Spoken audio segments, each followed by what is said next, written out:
হয় পাথৰ খুন্দি খুন্দি ভিতৰে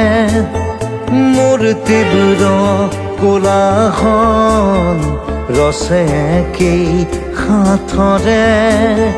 মোৰ মন দুচকু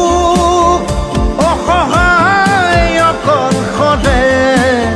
মোৰ স্পৰ্শৰ বলাকাত বিচৰা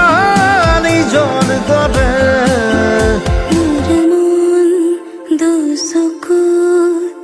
অসহায় অকলশৰে মোৰ স্পৰ্শ